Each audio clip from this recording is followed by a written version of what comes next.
વડોદરા શહેરના ખિસકોલી સર્કલ ખાતે છેલ્લા ઘણા સમયથી પાણીની લાઇનની કામગીરી ચાલી રહી છે, ત્યારે આ કામગીરી ટાઈમલાઇનમાં પૂર્ણ કરવામાં આવે તે માટે વોર્ડ નંબર 12ના કોંગ્રેસના વોર્ડ પ્રમુખે માંગણી કરી છે। વડોદરા શહેરના ખિસકોલી સર્કલ ખાતે વડોદરા મહાનગરપાલિકા દ્વારા જે પાણીની પાઇપલાઇનની કામગીરી હાથ ધરવામાં આવી છે, આ પાઇપલાઇનની કામગીરીને વોર્ડ નંબર 12 કોંગ્રેસના પ્રમુખ રાકેશ ઠાકોરે સમર્થન આપી કામગીરી વહેલી તકે પૂર્ણ થાય તે માટે માંગ કરી છે। આ કામગીરીને લઈને ખિસકોલી સર્કલ ખાતે ટ્રાફિક જામના દ્રશ્યો સર્જાતા હોય છે, જેમાં અકસ્માતના બનાવો બનતા હોય છે અને આ કામગીરી દરમિયાન જે સ્લેબ ભરવામાં આવ્યો છે તેની માપણી કરવામાં નથી આવી, જેને લઈને વોર્ડ નંબર 12 કોંગ્રેસના વોર્ડ પ્રમુખ રાકેશ ઠાકોરે વડોદરા મહાનગરપાલિકા પર આક્ષેપો કર્યા હતા અને આ કામગીરી વહેલામાં વહેલી તકે પૂર્ણ થાય તે માટે વડોદરા મહાનગરપાલિકાના સત્તાધીશોનું ધ્યાન દોરવામાં આવ્યું છે।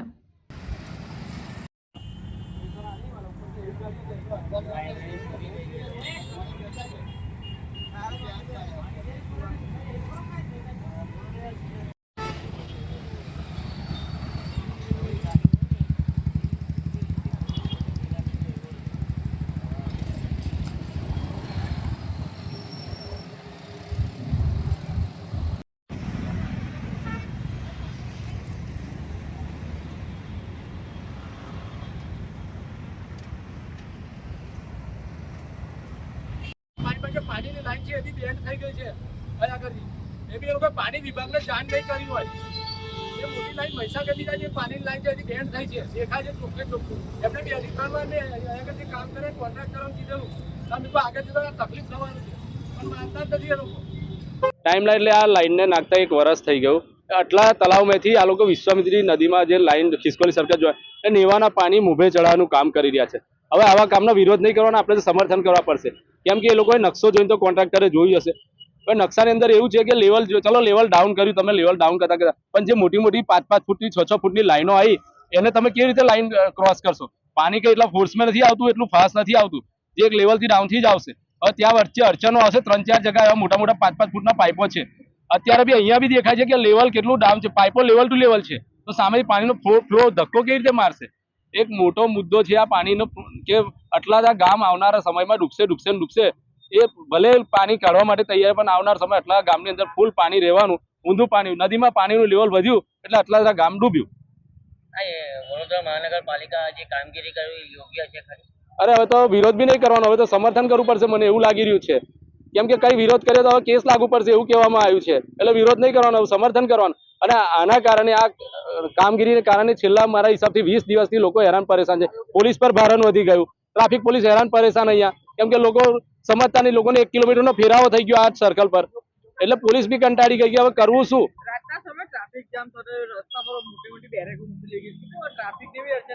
ટ્રાફિકની અડચણ એટલે લોકો હવે સમજતા નથી, આગળ 1 કિલોમીટર ફરવા જવું એમ કે રોંગ સાઈડ, એટલે એક્સિડન્ટનો ભય વધી ગયો છે।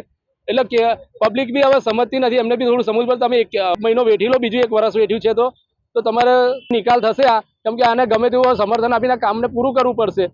પછી જે રિઝલ્ટ આવે પાય કે ના જાય, કોર્પોરેશન જાણે, પછી નવો પ્રોજેક્ટ લાવીશું પાણી કટે। આવનારું જે ચોમાસું આવશે ત્યારે જે પાણી ભરાશે એનો જવાબદાર વ્યક્તિ કોણ?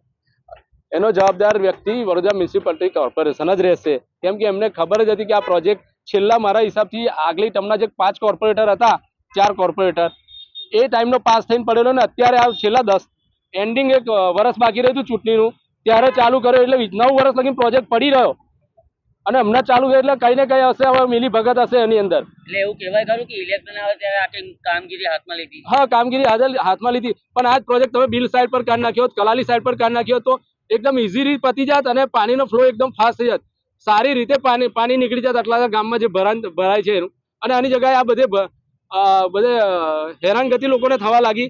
સાયરંગ સોસાયટી, કુટીર સોસાયટી, આ લોકોના રોડ રસ્તાની તો 1 વર્ષથી પથારી ફેરવી કાઢેલી છે, એ લોકો હેરાન પરેશાન છે રોડ રસ્તાને કારણે। આ કોન્ટ્રાક્ટર એમને રોડ ટેમ્પરરી રોડ બી નથી બનાવેલ। તો આજે પાણી આવી રહ્યું છે, મહીસાગરનું આવ્યું છે ને એક બાજુ આપણે કલાલીમાંથી લઈને પેલી બીજી લઈને, તો આ પાણીનો નિકાલ કેવી રીતે આવે?